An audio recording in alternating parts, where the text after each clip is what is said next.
வணக்கம். செந்தமிழே உயிரே நறுந்தேனே செயலினை மூச்சினை உனக்களித்தேனே நைந்தாய் எனில் நைந்து போகும் என் வாழ்வு நன்னிலை உனக்கெனில் எனக்கும் தானே.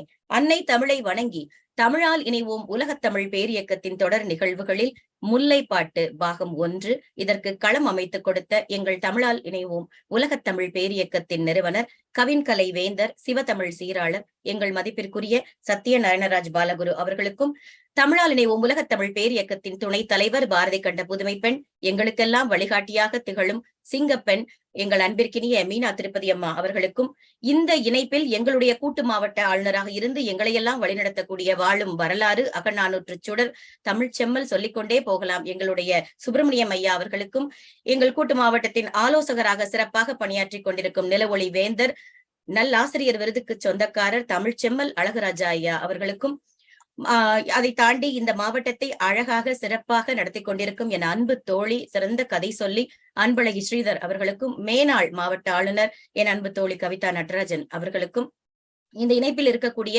நம்முடைய மூத்த தமிழ் ஆளுமைகள் புன்னகை அரசி நம்முடைய சசி ஆனந்த் அம்மையார் அவர்கள் மற்றும் நம் பிரபாவதி ராஜா அவர்கள், பிரேமா அம்மையார் இணைஞ்சிருக்காங்க, சாம்சங் ரைடியில ஒருத்தங்க இணைஞ்சிருக்கிறீங்க, அவர்களுக்கும் இனிய வணக்கம். நம்ம உலகம் சுற்றும் வாலிபி செல்விராஜன் அம்மையார், ஏன்னா ஒரு இலக்கியம் பத்தி பேசினா எப்ப முடிஞ்சாலும் இணைஞ்சிருவேமான்னு அன்போடு சொல்லக்கூடிய ஒரு ஆளுமை அவர்களுக்கும், மற்றும் நம்ம இணைப்பில் இருக்கக்கூடிய அனைவரையும் யாரையாவது விட்டிருந்தா மன்னித்துக் கொள்ளவும். இந்த இணைப்பை யூடியூப் வழியாக, இந்த நிகழ்வை யூடியூப் வழியாக கண்டு கொண்டிருக்கும் இனியும் காண காத்திருக்கும் அத்துணை இலக்கிய நெஞ்சங்களுக்கும் என் பணிவான வரவேற்பும் நன்றியும். நம்ம போன இலக்கியம் என்ன எடுத்திருந்தோம்னா, நம்ம நெடுநல் வாடை. நம்ம எல்லாரும் என்னம்மா நீங்க முடிக்கும் போது இப்படி முடிச்சிட்டீங்களே, ஒரு ஒரு ஒரு கலகலப்பா ஒரு சுபம் அப்படின்னு நம்ம சினிமால எல்லாம் எல்லாரும் உடனே கல்யாணம் முடிஞ்சு பிள்ளை பெத்து அப்படியெல்லாம் காட்டுவாங்க. இங்க அப்படியே அப்படியே விட்டுட்டீங்களே, அவன் பாட்டுக்கு பாசறையில இருக்க அந்த பிள்ளை பாட்டுக்கு கவலைப்பட்டுட்டு இருக்கேன், ரொம்ப வருத்தப்பட்டு இருப்பீங்க. அந்த வருத்தத்தை எல்லாம் போக்குற விதமாக இப்ப சங்கத்தமிழ் இலக்கியத்தில் 10 பாட்டு, அதில் இன்னொரு இலக்கியம் முல்லைப்பாட்டு. இந்த 10 பாட்டு தொகுதிக்குள்ள அடங்கி இருக்கக்கூடிய நூல்கள்லயே ரொம்ப சின்ன நூல் இந்த முல்லைப்பாட்டு தான். நம்ம பார்த்த நெடுநல் வாடை 188 வரிகளை கொண்டது. அதை நம்ம 7 பாகமா பார்த்தோம். இது 103 அடிகளே தான். ஆசிரியப்பா வகையில் வெகு சிறப்பாக நப்பூதனார் அப்படிங்கிற பெருமை வாய்ந்த புலவரால் இது எழுதப்பட்டிருக்கிறது. பாண்டிய அரசன் நெடுஞ்செழியனை பாட்டுடை தலைவனாக இந்த முல்லைப்பாட்டும் கொண்டிருக்கிறது. எனக்கு இதுல இன்னும் ஒரு என்னன்னா, நெடுநல் வாடை அகப்பொருளா புறப்பொருளான்னு நம்ம கவலைப்பட்டுட்டு இருந்த நேரத்துல இது அகப்பொருள், முல்லைப்பாட்டு அகப்பொருள்னே தெளிவாக இங்கே சுட்டப்பட்டிருக்கிறது. இப்ப நம்ம இந்த முல்லைப்பாட்டு பத்தி மேற்கொண்டு தெரிஞ்சுக்கலாம். முல்லைப்பாட்டு முல்லை திணைக்குரிய நம்ம பார்த்த உங்களுக்கு தெரிஞ்சிடும். முல்லை திணை எங்களுக்கு தெரியும், இவ என்ன சொல்ல போறா அப்படின்னு சொல்லிட்டு அகப்பொருள் பற்றியதும் உங்களுக்கு சொல்லிட்டேன். இதனுடைய சின்ன கதை சுருக்கம் மாதிரி சொல்றேன் கேளுங்க. மழை காலத்துக்கு முன்னாடியே போருக்கு போயாச்சு மன்னர். திரும்பி வருவதா சொல்லிட்டு போன தலைவன் குறித்த காலத்தில் வரவில்லை. அதனால அவளுக்கு ஒரே பிரிவு துயரம். இது நெடுநல் வாடை மாதிரியே இருக்கே அப்படின்னு நினைப்பீங்களே, உடல் மெலிந்து வாடி போயிருக்கா. விவரம் கேட்டு வரலான்னு போன தோழியர் எல்லாம் வந்துருவான், சொன்ன மாதிரி வந்துருவான், நீ கவலைப்படாத சொல்லியும் அவளுடைய ஏக்கங்கள் எதுவுமே குறையவில்லை. அவனை பத்தியே கவலைப்பட்டுட்டு இருக்கா. போரில் வெற்றி பெற்று தலைவன் திரும்பிய பின் தான் அவள் ஆறுதல் அடைந்து இன்பம் உறுகிறாள். அது அருமையான ஒரு முடிவாக இந்த முல்லைப்பாட்டு எழுதப்பட்டிருக்கிறது. இதை கருவாக கொண்டுதான் நம்ம நப்பூதனார் இதை கவிநயத்தோடு அழகாக எழுதியிருக்கிறார். அவளுடைய நெஞ்சை ஆற்றுப்படுத்தும் விதமாக இது அமைக்கப்பட்டிருக்கிறதுனால நெஞ்சாற்றுப்படைன்னு இதை சொல்றாங்க. காடும் காடு சார்ந்த இடமும் தான் முல்லை, நமக்கு தெரியும். இங்கே நடக்கக்கூடிய அகப்புற காட்சிகள் நம்ம நப்பூதனாரின் கைவண்ணத்துல அப்படியே ஜொலிக்குது. சொல் சித்திரமாக ஒரு அழகிய நூலாக இது வடிவமைக்கப்பட்டிருக்கிறது. இது உள்ள நம்ம போய் படிக்க ஆரம்பிச்சிட்டோம்னா அதை விட்டு வெளியே வரவே முடியாது. அந்த அளவுக்கு நம்ம பண்டைய தமிழகத்தில் எப்படியெல்லாம் வாழ்ந்திருக்கிறார்கள். ஒரு அன்பு, பாசம், பிணைப்பு, சமுதாய அக்கறை, விழிப்புணர்வு எல்லாமே கொட்டி கிடக்குது. சரி, நம்ம நப்பூதனார் அவர் தானே ஹீரோ, எழுதினவர் இல்லையா? அவரை பத்தி நம்ம தெரிஞ்சுக்கணும். இந்த புலவரினுடைய பெயர் நம்ம ஐயா அவர்கள் சுப்பிரமணியம் ஐயா குறிப்பிட்டது போல பொன் வாணிகனார் மகனார் நப்பூதனார். அதாவது காவிரி பூம்பட்டினத்து பொன் வாணிகனாருடைய மகனார் தான் இந்த நப்பூதனார். இவர் தான் இந்த நூலை எழுதியிருக்கிறாரு.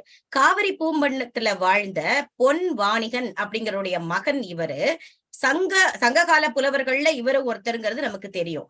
இவருடைய உண்மையான பெயர் நல் பூதனார். அதுதான் மருவி நப்பூதனார் அப்படின்னு மருவி வந்திருக்குன்னு சொல்றாங்க. சரி, இந்த முல்லை திணைக்கே உரித்தான ஒரு சிறப்பு இருக்குது. அதாவது இந்த முல்லை திணையை சார்ந்த கற்பு, முல்லை திணைக்குரிய இந்த முக்கியமான ஒரு கருவா இந்த கற்பை சொல்றாங்க. ஏன்னா இந்த கற்புங்கிறது நம்ம எல்லாரும் என்ன நினைப்போம், ஒரு உடல் சார்ந்த ஒன்றாக மட்டுமே பார்க்கப்படுகிறது இந்த நாள்ல. அப்படி அல்ல. உள்ளம் சார்ந்தும் இந்த கற்பு அந்நாளில் காணப்பட்டிருக்கிறது இந்த முல்லைப்பாட்டுல. அதுதான் உண்மை. அதாவது கற்பெனப்படுவது சொற்திறம்பாமை அப்படின்னு ஔவையின் கூற்று இல்லையா? அப்போ இந்த கற்புங்கிற பொருளுக்கு நீங்க ஒண்ணும் உடல் அளவுலயோ உள்ளத்தளவுலயோ கெட்டு போகாம இருக்கிறதுல, சொன்ன சொல் மாறுவிடாமல் இருப்பதும் ஒரு கற்புக்கான அடையாளம் தான். அதைத்தான் இந்த முல்லைப்பாட்டு நமக்கு தெளிவாக உணர்த்துகிறது. பிரிந்து போன தலைவன், சத்தம் கேட்டுட்டே இருக்குது. நெல்லை காந்திபாலா ஐயா கொஞ்சம் மியூட் போய்க்கோங்க.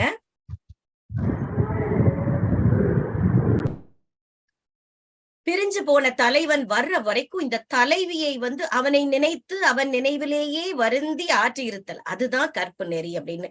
அப்படி அவனையே நினைச்சிட்டு இருந்தா அவ உத்தமி கற்பு நெறியோட இருக்கா? அப்படி கிடையாது. அவள் அப்படி வருத்தத்தோடு இருக்கும் பொழுது வருவேன் என்று சொல்லி போன தலைவன் சொன்ன காலத்தில் திரும்பி வரணும், அது அவனுடைய கற்பு நெறி.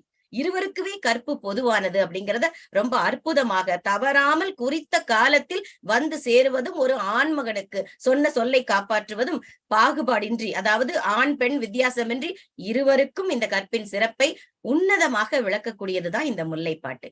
சரி, இந்த முல்லைப்பாட்டில் எந்த தெய்வத்தை வழிபடுகிறார்கள்? பாடலுடைய வரிகளுக்கு போகும்போதே உங்களுக்கு தெரிஞ்சிடும். முல்லை திணைக்கு தெய்வமாக சொல்லப்படக்கூடிய மாயோன் யாரு? கண்ணன். நம்ம திருமாலைத்தான் இந்த முல்லை மக்கள் தெய்வமாக கொண்டாடி இருக்கிறார்கள். அந்த தெய்வத்தை தான் பாடலின் முதலிலேயே வர தொடங்கும். காடு சார்ந்த இடத்துல வாழக்கூடிய இந்த மக்களுடைய தலைவனாக இருக்கக்கூடிய சங்கு சக்கரத்தை ஏந்தி இருக்கக்கூடிய திருமகளை தன்னுடைய அதாவது தாமரை மேல் அமர்ந்திருக்கக்கூடிய திருமகளை தன்னுடைய நெஞ்சத்திலேயே கொண்டவர். தமிழருடைய சமய சிந்தனை அப்பெல்லாம் எவ்வளவு தெளிவாக தெய்வங்களை அவர்கள் வழிபட்டு ஒரு முறையோடு நெறியோடு வாழ்ந்திருக்கிறார்கள் அப்படின்னு ஒரு தெய்வத்தை குறிப்பா சொல்லியும் இந்த முல்லைப்பாட்டு தொடங்குது. இந்த முல்லை நிலத்துல வாழக்கூடிய மக்கள் இந்த முல்லை நில காட்டுல வாழ்ந்தவங்க ஆயர்குலம். நம்ம ஏற்கனவே நெடுநெல்வாடையில பார்த்தோம் இல்லையா? அந்த இடையர்கள் எல்லாம் போய் ஆடு மாடு மேய்க்கிறதுக்கு கூட்டிட்டு போவாங்கன்னு. அதேதான் இந்த முல்லை நில காட்டில் வாழ்ற ஆயர்குல மக்கள். இவர்களை பற்றிய பல குறிப்பு அங்கே காணாத தகவல்கள் இங்க நம்ம பார்ப்போம். ஒரு சின்ன கயித்துல கட்டி இருக்கிற ஒரு கன்று தன்னுடைய அம்மா பசுவிற்காக கதறுகிறது, பாலுக்காக அம்மாவை நினைச்சு கத்திட்டு இருக்குது. அப்ப ஆயர் குலத்து மகள் சொல்றா, இந்த கோல் எடுத்துட்டு போன கோலர் உன்னோட அம்மாவெல்லாம் கூட்டிட்டு இப்போ உங்க அம்மா வந்துருவா, கவலைப்படாதுன்னு. அவ நிலைமை என்ன? போன நெடுநல்வாடையில பார்த்தோம் இல்லையா? அவளே குளிருக்கு ஆடிக்கிட்டு தோல் மேல 2 கையை வச்சுக்கிட்டு என் தலைவன் இல்லாம தனியா இருக்கிறேன்னு வேதனையில இருக்கா. அப்படி வேதனையில இருக்கும் பொழுதும் ஒரு சாதாரண கன்று அது வருத்தப்படுதேன்னு அதை தடவி கொடுத்து உங்க அம்மா வந்துருவா, கவலைப்படாதன்னு கனிந்த சொற்களை பேசக்கூடிய அந்த ஆயர்குல பெண்களுடைய இயல்பை சொல்லியிருக்காங்க. மழை காலத்துல தானும் நடுங்கிக் கொண்டு தன்னுடைய தலைவனை எண்ணி வாடிக்கொண்டிருக்கும் பொழுதிலும் இன்னொரு உயிரை அப்படியே அதுக்கு வலி இருக்கக்கூடாதுங்கிறதுக்காக சொல்லக்கூடிய இந்த உணர்வு பொதிந்த முல்லைப்பாட்டு தான் நம்ம பார்க்க போறோம். பண்டை தமிழருடைய பயன்பாட்டு கருவிகள் எல்லாம் இங்க நிறைய சொல்லியிருக்காங்க. அதாவது ஆயர்கள் ஆண்நிறைகளை மேய்ப்பதற்கு அந்த கொடுங்கோல்ங்கிற வார்த்தையை நான் உபயோகிச்சிருப்பேன் நெடுநல்வாடையில. அந்த வளைந்த கோலினை கையில் பிடித்துக் கொண்டு அந்த ஆடு மாடுகளை எல்லாம் விரட்டியபடி சென்றார்கள். யானை பாகர் என்ன பண்ணாங்களாம்? யானையை அடக்குவதற்கு கவை முள் அப்படிங்கிற ஒரு கருவியை பயன்படுத்தியிருக்கிறாங்க. ஒவ்வொரு வரிகள்லையும் வரும் பொழுது இன்னும் விளக்கமா நம்ம பார்ப்போம். அதே மாதிரி குதிரையை ஓட்டுறதற்கு மத்திகை. எனக்கு இந்த சொற்கள்லாம் பார்த்து பார்த்து அவ்வளவு பெருமை. ஏன்னா ஒவ்வொரு விஷயத்தையும் அதுக்கு சார்பாகவே ஏற்படுத்தி இருக்கிறாங்க. அதைதான் நம்ம விளக்கமா பார்ப்போம். அதே மாதிரி வில், பூந்தலை, குந்தம், கிடுகு. கிடுகுன்னா என்ன? நம்ம கிடுகு நிறைத்து அப்படின்னு பட்டினப்பாளையில பார்த்தோம். கேடயம், வாள், எக்கம், வேல், பகழி, இப்படி நிறைய போர்க்கருவிகள் எல்லாம் நம்ம தமிழர்கள் பயன்பாட்டுல வச்சிருந்திருக்கிறாங்க அப்படிங்கறது அந்த முல்லைப்பாட்டு சான்றாக பல இடங்கள்ல தெளிவாக விளக்கி இருக்காரு. அதே மாதிரி வெற்றியை தெரிவிக்க என்ன பண்ணுவோம்? நல்ல இந்த ஊரெல்லாம் உலகமெல்லாம் அதிர்றபடி முரசை ஒலித்தபடி வருவார்கள் நம்ம படிச்சிருக்கோம் இல்லையா? அப்படி முரசு அறைந்தனர், முரசு முழங்கு பாசறை அப்படிங்கிறதுல ஊது கொம்பு. அந்த மன்னன் ஜெயிச்சுட்டாயா, வெற்றி அடைந்து விட்டான், சங்கை முழக்கி என் மன்னன் வந்து கொண்டிருக்கிறான் அப்படின்னு சொல்லக்கூடிய இடங்கள்ல அவர்கள் பயன்படுத்தக்கூடியது வயிறும் வளையும் ஆர்ப்ப அப்படிங்கிற அடிகள் எல்லாம் வரப்போகுது. இதை தாண்டி இந்த 103 அடிகளுக்குள்ள சின்ன குட்டியோண்டு, அது நம்ம சொல்லுவோம் இல்லையா, ஒரு கேப்சூல்னு ஆங்கிலத்துல, அதுக்குள்ள அந்த குறுக தெரித்த குரல் மாதிரி அதுக்குள்ள இவ்வளவு விடயங்கள் பொதிந்து கிடைக்குதுன்னு ஆச்சரியப்பட்டு போனேன். 4 வகை படைகளை பத்தி இந்த முல்லைப்பாட்டு பேச போகுது. யானைப்படை, குதிரைப்படை, தேர்ப்படை, காலாட்படை, இப்படி 4 வகை படைகளும் இந்த முல்லைப்பாட்டுல அவங்க தெளிவாக விளக்கி இருக்கிறார் நம்ம நப்பூதனார். சரி, இவ்வளவு இருக்கு. இப்ப ஆச்சரியமா ஆர்வம் உங்களுக்கும் வந்திருக்கும். இப்ப பாடலுக்குள்ள நம்ம போலாம். கார்காலத்தில் அந்த மழை பொழியக்கூடிய அந்த மாலை நேரம், அப்படியே நம்ம ஒரு இயக்குனருக்கு போய் கதை சொல்லும் பொழுது, சார் அப்படியே ஸ்கிரீனை திறந்த உடனே அப்படின்னு சொல்ற மாதிரி இங்க காலத்துல மழை பொழிஞ்சுகிட்டு இருக்கு. நல்ல குளிர்ந்த வாடைக்காற்று வீசிக்கொண்டிருக்கிறது. நனந்தலை உலகம் வழகி நேமியோடு வலம் புரி பொறித்த மாதாங்கு தடக்கை நீர் செல நிமிர்ந்த மால் போல பாடு இமிழ் பனி கடல் பருகி வலன் ஏர்பு கோடு கொண்டு எழுந்த கொடுஞ்செலவு எழிலி பெரும் பயல் பொழிந்த சிறு புன்மாலை. அதாவது நனந்தலை வளையி நேமி, அகர்ச்சி நல்ல அகன்ற இடத்தை கொண்டு அதை வளைந்து சக்கரம் போன்று வலம்புரி சங்கு, அதாவது வளமாக சுழிந்திருக்கக்கூடிய அந்த சங்கை பற்றி இங்க பேசுக. வலம்புரி சங்கு உங்களுக்கு தெரியும், யார் கையில இருக்கும்? பெருமாள் கையில இருக்கும். பொறித்த, அதை வைத்திருக்கக்கூடிய மா தாங்கு, திருமகளை தாங்கி இருக்கக்கூடிய, தடக்கைனா பெரிய கை, நீர் செல நிமிர்ந்த மா அல், நீரை வார்க்கக்கூடிய, அந்த நீரை வார்க்க உயர்ந்து, அதாவது நீர் கையில் பட்டதும் உயர்ந்து நின்ற, அது என்னங்கிறது தெளிவா இப்ப சொல்றேன். மா அல்ங்கிறது திருமால், அவரை பத்தி இங்க சொல்றாங்க. அந்த காட்சியில என்ன நடக்குதான், அந்த திருமால் கைகளில் நீர் பட்டதும் எப்படி பிரம்மாண்டமாக எழுந்து நின்றானோ அது போல இந்த குளிர்ந்த கடல் நீரையெல்லாம் குடித்து வலன் ஏர்பு வலிமையோடு எழுந்து கோடு கொண்டு, அப்படின்னா நமக்கு தெரியும், நம்ம நெடுநல்வாடையில வந்த அதே வரிகள், அந்த மலையெல்லாம் சுழற்றி மேலே போய் விரைந்து சென்று மேகம் பொழிந்தது, பெயல் பொழிந்த அப்படிங்கிறது அந்த மலையை பொழிந்த சிறு புன், அந்த மாலையை பத்தி சொல்லும் போது சிறிய பொழுது, அந்த பெரிய சிறிய, அந்த முரணாக எப்படி அழகா சொல்லாடல் பாருங்க. இந்த விளக்கத்தை பார்ப்போம். சக்கரம், சங்கு சக்கரம், சக்கரம் வலம்புரி சங்கு, இதனை தன் பெரிய கைகளில் வைத்துக் கொண்டு இந்த அகன்ற இடத்தை கொண்ட உலகத்தை எல்லாம் வளைத்து ஆளக்கூடிய, அதைத்தான் இங்க இந்த இடத்துல திருமாலை பத்தி சொல்லும் பொழுது சொல்றாங்க. அந்த குறிகள், அவருடைய குறிகளை கைகளில் ஏந்தி திருமகளான லக்ஷ்மி தேவியை தன்னுடைய வலப்பக்க மார்பில் தங்க வைத்துக் கொண்டு, மாவலி அந்த கதையை பத்தி நான் மேலோட்டமா இப்ப சொல்றேன். அவன் வார்த்த அந்த நீர் கைகளில் நிறைந்த உடனேயே அதாவது விண்ணையே தொடும் அளவிற்கு நிமிர்ந்து நின்ற நெடியோன். அப்படிப்பட்ட திருமால் போல பேரொலியை எழுப்பி நல்ல குளிர்ச்சி சத்தத்தோட கடல் நீரை பருகி வலப்பக்கத்துல இருந்து எழுந்து மலைகளையெல்லாம் கடந்து உலகத்தையே வளைச்சு, நம்ம சொல்லுவோம்ல, அவன் சுத்தி வளைச்சுட்டாயா அந்த இடத்தெல்லாம் அப்படிங்கிற மாதிரி, இந்த உலகத்தை எல்லாம் மேகம் வளைத்து அந்த மேல போய் பெரும் மழையாக இந்த துன்பம் தரக்கூடிய வாடைக்காற்று நேரத்துல பொழிந்து கொண்டிருக்கிறதுன்னு சொல்லியிருக்காங்க. அந்த வர்ணனை தான் அந்த சிறு புன் மாலை அப்படிங்கிற இடத்துல ரொம்ப தெளிவாக சுட்டப்பட்டிருக்கிறது. கார்கால வர்ணனை, அதுதான் இதனுடைய உவமை.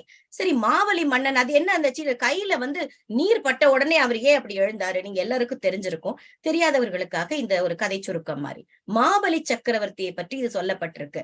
மாபலிங்கிறவர் திருமாலினுடைய அருளை பெற்ற பிரகலாதனுடைய பேரன். அவனுக்கு நல்ல வலிமை, ஆற்றல், பொதுவாவே இந்த அசுரர்களுக்கு இருக்கக்கூடியதுதான் இல்லையா? அவர் தேவர் உலகத்தையும் மண் உலகத்தையும் வெற்றி அடைஞ்சிட்டு சும்மா இல்லாம ஒரு ஆணவத்தோட இருந்திருக்கான். அந்த ஆணவத்தை அடக்கி தேவர் உலகத்தை அவரிடமிருந்து மீட்பதற்காக தான் திருமால் அந்த வாமன அவதாரமாக போகிறார். அந்த 3 அடியில குட்டி குழந்தை மாதிரி போவாரு, நம்ம எல்லாருக்கும் தெரியும். அந்த 2 அடி உயரமே உள்ள குள்ளன், சின்ன ஒரு குள்ளன் மாதிரி சின்ன பையன் மாதிரி போய் நின்னு அவன்கிட்ட போய், அவன் ஒரு நர்மதை கரையில அஸ்வமேத யாகம், ரொம்ப கர்வமா யாகம் நடந்துகிட்டு இருக்கு. அப்ப இந்த 2 அடி உள்ள வாமனர் போய் அங்க போய், எனக்கு ஒரு 3 அடி நிலம் மட்டும் கொடுங்கன்னு தானமா பவ்யமா கேட்கிறாரு. வந்திருப்பவன் இறைவன் என்று அறியாமல் ஆணவத்தோடு வச்சுக்க, என்ன வேணா வச்சுக்க அப்படின்னு சொல்லி 3 அடி நிலத்தை தருவதாக ஒப்புக்கொள்கிறான். நிலத்தை தானமா கொடுக்கறதுக்கு நம்ம என்ன செய்வோம்? இப்ப எல்லாம் கன்னியாதானம் பண்ணும் பொழுதோ, நம்ம எந்த ஒரு தானம், ஒரு மாடை பிடிச்சு கொடுக்கும் பொழுதோ, அந்த தண்ணி அவங்க கையில ஊத்திட்டோம்னா இந்த பொருள் உனக்கு சொந்தமானது, உனக்கு கொடுத்துட்டேன், இனிமே எனக்கு அதுல பாத்தியதை கிடையாது. அதே மாதிரி அந்த நிலத்தை தானமாக அளிப்பதற்கு மாபலி என்ன பண்றான்? கைகள்ல தாரை வார்க்கிறான் தண்ணீரை. கைகள்ல நீர் பட்டதும் ஒவ்வொரு அடிக்கும் உயரம் ஏறிக்கொண்டே போய் முதல் அடியில் இந்த உலகத்தை எல்லாம் அளந்து, 2ஆம் அடியில் மேல் உலகத்தை முதல் அடியில் அளந்து, நில உலகத்தை 2ஆம் அடியில் அளந்து, அடுத்த கால் வைக்கிறதுக்கு இடம் இல்ல. 3ஆம் அடிக்கு என்ன தர போகிறாய்ன்னு கேட்கும் பொழுது கீழே பவ்யமா உட்கார்ந்து, ஆஹா வந்திருக்கிறது இறைவன் போல இருக்கே, என் தலையிலே வை அப்படின்னு சொல்லி தலையை கொடுக்கிறோம். அந்த மாபலியினுடைய கர்வத்தை அடக்கி அந்த திருமாலினுடைய அந்த அவதாரம் தான். அதை போல அப்படி அவன் எப்படி விஸ்வரூபமாக எழுந்தானோ அதே மாதிரிதான் இந்த மழை சுற்றி வளைத்து பொழிகிறதுன்னு சொல்லி. இதுல இன்னொரு விஷயம் நான் இன்னைக்கு தெரிஞ்சுக்கிட்டேன். இதை படிக்கும் பொழுது, இந்த வாமனன் மாபலி தலையில வச்சு அப்படி அவனை அழுத்தும் பொழுது கீழ் உலகத்துல அதல பாதாளத்துல போய் அங்க போய் நீ அரசனாக ஆழ்வாய். இறைவனுக்கு கருணையை பாருங்க. கண்டிக்கும் பொழுதும் ஒரு பரிசு கொடுத்துதான் கண்டிக்கிறாரு. அதை இன்றும் கொண்டாடுகிறார்களாம். அதை பார்த்துதான் நான் வியந்தேன். ஆவணி மாதம் திருவோண நாள் அன்னைக்கு வருஷத்துக்கு ஒரு தடவை நான் இந்த நில உலகத்துக்கு என்னுடைய மக்களை வாழ்த்தணும்னு கேட்டுக்கிட்டானாம் திருமால் கிட்ட. கருணையுள்ள திருமால் அப்படியே ஆகட்டும் அப்படின்னு சொன்னதுனாலதான் கேரள மாநிலத்துல ஆவணி மாதம் அந்த திருவோண நட்சத்திரம் வரக்கூடிய நாள்ல இந்த மாபலி மண்ணுலகத்தில் வருகை தந்து இவர்களை எல்லாம் வாழ்த்துவதன் நினைவாகத்தான் ஓணப்பண்டிகை கொண்டாடப்படுகிறதாம். நான் இப்பதாங்க தெரிஞ்சுக்கிட்டேன் இதை படிக்கும்போது. அப்புறமா நான் சொன்ன அந்த முரண் தொடை பத்தி பார்த்தோம். முரண்பட்ட சொற்கள், பெருமழை பெய்த சிறு பொழுதாகிய துன்பம் தரக்கூடிய, அது அதெல்லாம் அந்த புலவர்களுக்கே உரித்தான அந்த ஒரு சொல்லாடல், உவமை. அடுத்ததா இந்த நெடுநல் வாடையை பத்தி பேசணும். இந்த முல்லைப்பாட்டு, இவங்க 2 பேருமே ஒன்றோடு ஒன்று தொடர்புடையது. நெடுநல் வாடையில இந்த உலகமே குளிரும்படி பருவந்தோறும் பொய்யாது மழை பொழிகின்ற முகில்கள் அது அப்படியே எழுந்து போய் மலையை சுத்தி வளைச்சு பெஞ்சதுன்னு பார்த்தோம். முல்லைப்பாட்டுல கார்கால மலை மேகத்தின் செயல் திருமாலின் அவதார புராண நிகழ்ச்சியோடு சுட்டப்பட்டிருக்கிறது. அது மட்டும் இல்லாம நெடுநல் வாடையில 2 வரியில சொல்லிட்டாங்க, கார்காலத்தில் பெய்த புது பெயல், அதாவது புது மழை, அப்படியே அந்த பெய்யக்கூடிய மழை புது மழையாக வந்ததுன்னு. இந்த அறிவியல் கூறுகள் எல்லாம் அப்பொழுதே கணிக்கப்பட்டிருக்கிறது. அதுதான் இங்க ஆச்சரியம். பண்டை தமிழர்கள் இந்த வானியல் வல்லுநர்களாகவே இருந்திருக்காங்க. என்னன்னா, மழை எப்படி உருவாகுது, இப்ப சின்ன குழந்தைங்க கேட்கும் இல்லையா, எப்படிமா மழை பெய்யுது அப்படின்னு நம்ம உடனே கீழே இருந்ததெல்லாம் ஆவியா போய் மேல போய் கொட்டிருச்சு அப்படின்னு சொல்லி முடிச்சிருவோம் ஒரே வரியில. அந்த மழை உண்டாகக்கூடிய முறையினை நம் முல்லைப்பாட்டு ஆசிரியர் ரொம்ப அழகாக வர்ணிச்சிருக்கிறாரு. அதாவது கடல் நீரையெல்லாம் மேகங்கள் பருகி வலமாக எழுந்து மலையில போய் தங்கி இருந்து பிறகு உலகத்தை எல்லாம் வளைத்து எழுந்து விரைந்து போகுமா. அப்படி போகும் பொழுது மழை ஏற்படும். அந்த தன்மையைத்தான் அந்த கவியழகோடு இயற்கை இந்த அறிவையும் சேர்த்து நம்ம நப்பூதனார் சொல்லியிருக்கிறார். வலன் ஏர்புங்கிறதுக்கு ஏகப்பட்ட இலக்கியங்கள்ல நம்ம போன தடவை நெடுநல்வாடையில சொல்லியிருந்தோம். இருந்தாலும் இந்த நிகழ்வை புதிதாக பார்ப்பவர்களுக்காக ஒற்றை வரிகளில் கடந்து போக ஆசைப்படுகிறேன். அகநானூற்று பாடல்ல கடல் முகந்து கொண்ட கமஞ்சூல் மாமழை சுடர் நிமிர் மின்னோடு வலன் ஏர்பு இறங்கிங்கிறதுல இந்த கடல் நீரை மொண்டு கருவுற்ற பெண் போல மேகத்தை எப்படி சொல்லியிருக்காங்க பாருங்க.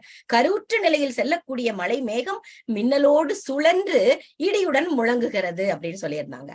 அகநானூற்றுல இன்னொரு பாடல்ல தாழ் பெயர் பெரு நீர் வலநேர்பு வளையி, பெருநீரை தாங்க முடியாமல் தாழ்ந்து பெருமிதத்துடன் திசையெல்லாம் புதைந்து போகும்படி மழை பெய்தது. 2 வரியில இதை வச்சு பெரிய நாவலே எழுதலாம். அந்த தாங்க முடியலையா அந்த பாரம். நம்ம சொல்லுவோம்ல, ஒரு கர்ப்பிணி பெண்ணுக்கு, நிறை மாச கர்ப்பிணிக்கு அந்த நாள் நெருங்கும் போது ஐயோ என்னால நிக்கவும் முடியல, உட்காரவும் முடியல, படுக்கவும் முடியல, தாங்க முடியல, எப்படா பாப்பா வெளியே வரும். அது போல இந்த மேக கூட்டங்களால் தாங்க முடியாமல் தாழ்ந்து போய் கர்வத்தோட பெருமிதத்தோட அந்த திசையெல்லாம் புதையும்படி, கண்ணுக்கு எட்டின தூரம் ஃபுல்லா எதுவுமே தெரியலையாம், ஃபுல்லா மழைதான், அப்படியே மழை கொட்டி தீர்த்து விட்டது அப்படிங்கிறாங்க. அடுத்த பாடல்ல இருண்டு உயர் விசும்பின் வலநேர்பு வளையி. நீங்க நல்லா கவனிக்கணும். இந்த ஒரு வலன் எறும்புக்கு ஒண்ணு கர்ப்பிணி பெண்ணுங்கிறாங்க, இன்னொன்னு கர்ப்பிணி பெண்ணால தாழ முடியாத நேரம். ஒவ்வொன்னுக்கும் வித்தியாசமா யோசிச்சிருக்காங்க பாருங்க. இருண்டு உயர் விசும்பின் வலநேர்பு வளையில இந்த வானமெல்லாம் இருளும்படி உலவிக் கொண்டிருக்கிறாயே, போர் முரசம் போல முழங்கி கொண்டிருக்கிறாயேன்னு அந்த தலைவி தலைவன் அந்த கூற்றுல அந்த வார்த்தைகளை யூஸ் பண்ணிருக்காங்க.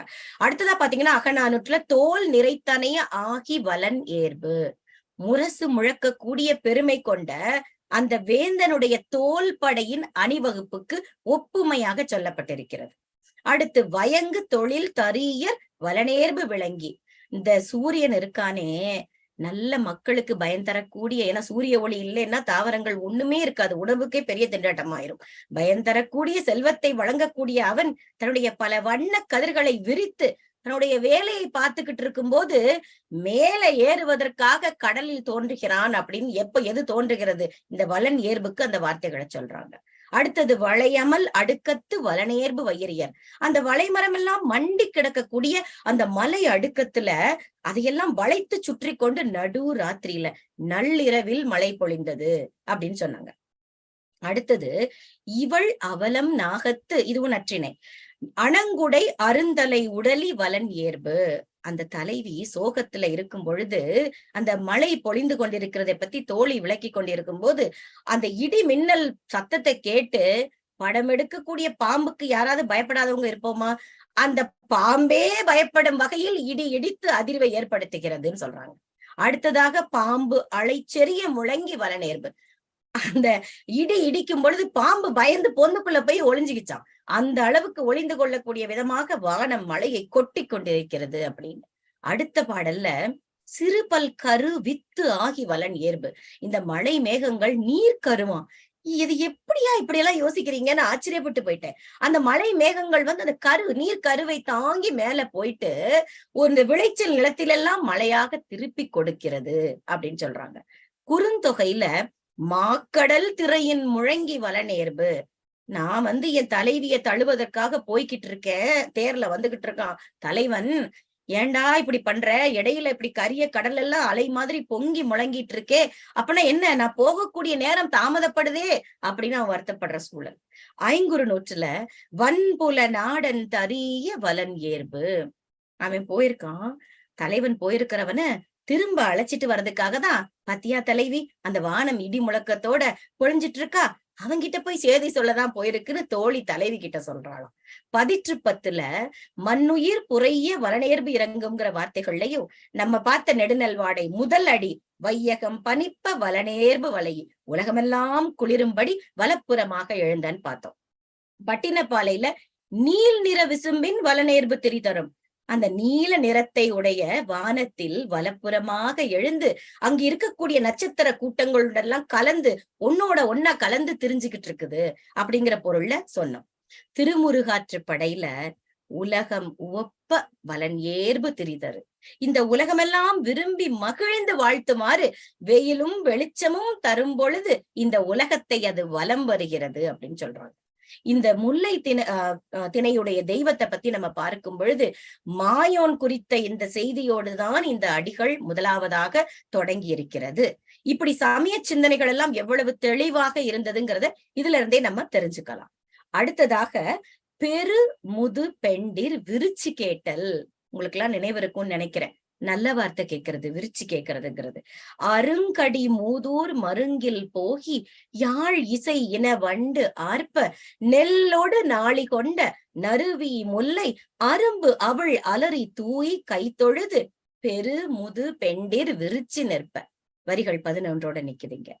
அதாவது கடி மூதூர் மருங்கில் போகி, காவல் காக்கக்கூடிய, அதாவது காவல், கடிங்கிறது காவல், பழைய ஊர், அங்க அது பக்கத்துல போய் யாழ் இசை இனவண்டு ஆர்ப்ப. அந்த யாழோட இசை எப்படி அந்த சத்தம் கேட்குமோ அது போல வண்டுகள் எல்லாம் ஆர்ப்பரிக்க நாளி நறுவி மனம் மிக்க அந்த மலர்கள், நாளி நிறைய நெல்லு, அரும்பு அவிழ்தல் அந்த மொட்டு மலர்தல், அலறி தூவி கை தொழுது அந்த மலர்ந்த பூவோடு கை தொழுது நிற்கும் காட்சி. யாரு கை தூக்கி நிக்கிறாங்க தொழுது? பெரு முது பெண்டிர், வயதில் முதிர்ந்த பெண்கள் விரிச்சு நிற்ப, நற்சொல் கேட்பதற்காக நிற்கிறார்களாம். வயதுல முதிர்ந்த பெண்டிர், போன முறை பாடல்ல பார்த்தோம் இல்லையா, அந்த நரை கொண்ட புன்னகை கொண்ட இனிய சொற்களை பேசக்கூடிய அந்த பெண்டிர், அதான் செவிலியரை தான் அப்படி சொல்லுவாங்க.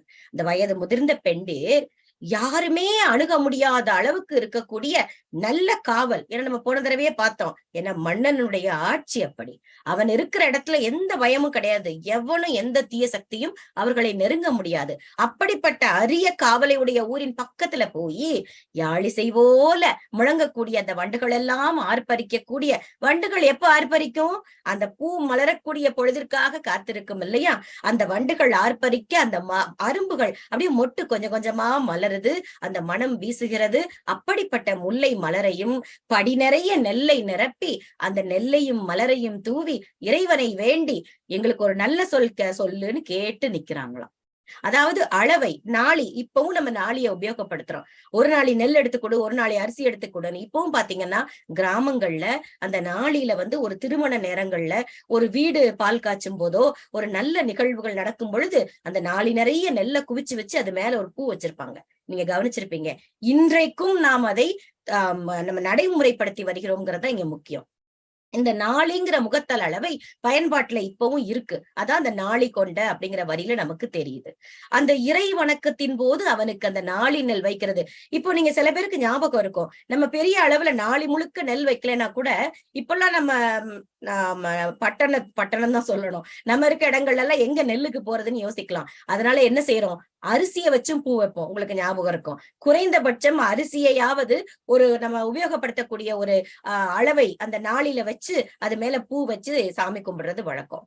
பண்டை தமிழரோட நம்பிக்கை எப்படி இருந்ததுக்குன்னா, ஒரு விஷயம் எனக்கு நல்ல காரியம் நடக்கணும், இறைவனை நினைச்சு நான் வேண்டிட்டு இருக்கேன். அப்படி நான் வேண்டிக்கிட்டு இருக்கும்போது ஏதோ ஒரு கோயில் மணி சத்தமோ ஒரு நல்ல செய்தி யாராவது சொல்லிட்டு போனாங்கன்னா, ஆஹா நல்ல வார்த்தை காதுல கேட்டுச்சு, இந்த காரியம் நடந்துரும் நம்பக்கூடிய தன்மை அவர் தான் நம்ம தமிழத்து மக்கள், நம்ம தமிழக மக்கள். இந்த நல்ல சொற்களை அந்த குடும்பத்துக்கோ அந்த உறவுக்கோ சம்பந்தம் இல்லாத மற்றவர்கள் சொல்லும் பொழுது இது இறைவனுடைய அறிகுறியாக அதை எடுத்துக்கொள்வார்கள். தான் நினைத்த காரியம் நல்லதாகவே நடக்கும் அப்படின்னு நம்பிக்கை அவங்களுக்கு இருக்கும். அதைத்தான் இந்த விரிச்சு கேட்டல். இவங்க அப்படி கண்மூடி கைதொழுது அந்த நெல்லின் மேல் அந்த முல்லை மலர்களை தூவி நிற்கும் பொழுது நன்னர் நன்மொழி கேட்டனம், எங்கேயோ பேசிக்கொண்டிருக்கக்கூடிய நல்ல மொழி காதுல கேட்டதுன்னா நல்ல ஒரு வாய்ப்புள்ள அததான் இந்த இடத்துல சொல்றாங்க. அந்த வாய்ச்சொல் அப்பனா நன்மைதான் நமக்கு அப்படிங்கிற முடிவுக்கு வருவாங்களாம்.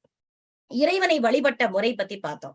எப்படி வழிபட்டாங்க, நெல்லும் மலரும் தூவி கை தொழுது, அதுதான் அர்ப்பணிப்புன்னு சொல்லுவாங்க. திரௌபதி 2 கையையுமே இப்போ இங்க வச்சு கும்பிடும் போது அவன் வரல, தலைக்கு மேல தூக்கி எல்லாமே நீதான் அப்படின்னு அர்ப்பணிப்போட சொல்லும் பொழுதுதான் கண்ணபிரான் இறங்கி வந்தான் இல்லையா. அதே மாதிரிதான் முழு நம்பிக்கையோடு இறை வழிபாட்டினை செய்யக்கூடிய முறை நெல்லோடு நாளி கொண்ட நறுவி முல்லை அரும்பு அவள் அப்படிங்கிற வார்த்தையில இங்க சொல்லப்பட்டிருக்கு.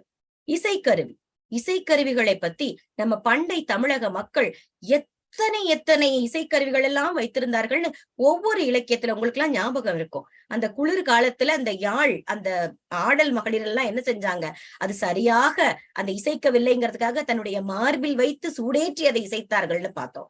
அது போல இங்க முல்லை பாட்டுல என்ன சொல்லியிருக்காங்க, யாழிசை கேட்டு அவருக்கு அந்த யாழிசை ரொம்ப பிடிக்கும் போல இருக்கு புலவருக்கு. இங்கேயும் யாழிசை கேட்டு அதற்கு ஒப்புமையாக வண்டின் ரீங்காரம் போன்று அந்த யாழிசை இன்பம் தருகிறது அப்படின்னு சொல்றாரு. யாழிசை இனவண்டு ஆர்ப்ப அப்படின்னு அந்த இசையை அவர் எப்படி ரசித்திருக்கிறார்ங்கிறத இங்கே சொல்லியிருக்கிறார். அற்றை தமிழகமும் இற்றை தமிழகம்ங்கிற ஒரு இந்த விரிச்சு கேட்டலுக்காக சொல்ல வரேன். இந்த முன்னாடியே நான் சொன்னது போல அன்னைக்கு நடக்க போற நிகழ்ச்சிக்கு கோயில்ல போய் பூ போட்டு பார்ப்பாங்க. இன்னைக்கும் செய்யறாங்க. நான் வெள்ளைப்பூ வந்ததுன்னா எனக்கு நல்ல செய்தி, சிவப்பு பூ வந்தா அப்படின்னு ஒண்ணு அவங்களுக்குள்ள மனசுக்குள்ள வச்சுக்குவாங்க. அப்படி கோவில்ல போய் இறைவனை வழிபட்டு நல்ல சொல்லுக்காக காத்திருக்கும் போது இந்த நாட்டுப்புற மக்கள் அது ஒரு பெரிய நம்பிக்கை. அந்த ஒரு நல்ல வார்த்தை சொல்லியா, அதுக்குதான் சொல்லுவோம் நம்ம சொல்ல ஒரு வார்த்தை வெல்லும் ஒரு வார்த்தை கொல்லும்னு. உங்களால ஒண்ணுமே செய்ய முடியலான்னு பரவாயில்ல, நல்லா அதெல்லாம் ஒண்ணும் கவலைப்படாதீங்க, நல்லா ஆயிரும். உங்களால பணம் கொடுக்க வேண்டாம், நீங்க போய் அவங்க வீட்டுல வேலை செய்ய வேண்டாம், ஒண்ணும் கவலைப்படாதீங்க, நல்லா ஆயிரும் ஒரு நல்ல வார்த்தை சொல்லி பாருங்களேன். அப்ப அவங்களுக்கு ஒரு மனசுக்குள்ள போயிடும், நம்ம குடும்பத்துக்கு சம்பந்தம் இல்லாத ஒரு ஆள் நமக்காக அப்படி சொல்லுது, கண்டிப்பா நல்லது நடக்கும், இறைவனே சொல்வது போல எடுத்துக்கொள்வார்கள். நாளி நெல் வைத்து கைதொழுது வழிபடக்கூடிய காட்சியும் அதேதான் இங்கே சொல்லப்படுகிறது. சங்ககால மக்களுடைய பழக்க வழக்கங்கள் இப்பொழுதும் நாம் தமிழக மக்கள் அதை சுமந்து கொண்டிருக்கிறோம்ங்கிறது ஒரு பெருமிதம் நமக்கு.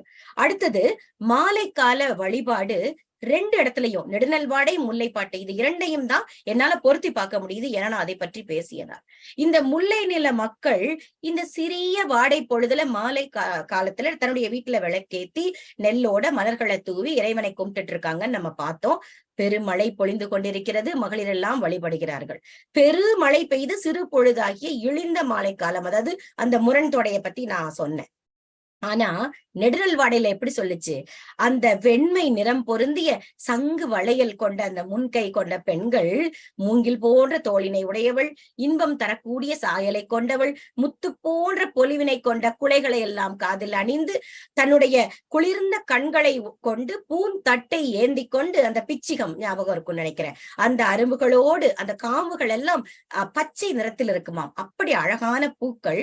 மாலை வந்து விட்டது எப்படி தெரிஞ்சுப்பாங்க? அந்த மலர் விரிஞ்ச உடனே நறுமணம் வருது இல்லையா, அப்ப ஏது கடிகாரம் எல்லாம், அந்த மலர் விரிந்ததும் மாலை நேரம்னு கிளம்பி போறாங்க. நெய்வார்த்து கொளுத்தி நெல்லையும் மலரையும் தூவி தன்னுடைய இல்ல தெய்வத்தை நினைத்து கைகுவித்து வணங்கினார்கள்னு 2 இடத்துலயும் தெய்வத்தினுடைய வழிபாடு இங்கே சுட்டப்பட்டிருக்கிறது. இதோட இங்க நிறுத்திக்கலாம்னு நினைக்கிறேன், நேரத்தின் அருமை கருதி. நிறைய, அதாவது இன்னும் நிறைய இதை பத்தி பேசலாம்.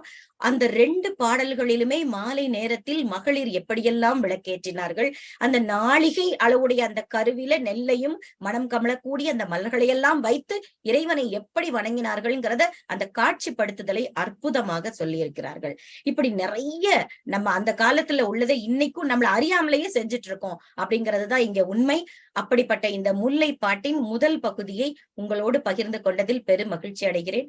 களம் அமைத்துக் கொடுத்த நிறுவனர் அவர்களுக்கும் துணைத் தலைவர் அவர்களுக்கும், என் வாய்மொழியை பொறுமையாக கேட்ட அத்துணை ஆளுமைகளுக்கும் தோழமைகளுக்கும் என் நெஞ்சார்ந்த நன்றியை தெரிவித்து முல்லைப்பாகம் 2 மீண்டும் சந்திக்கிறேன். நன்றி, வணக்கம்.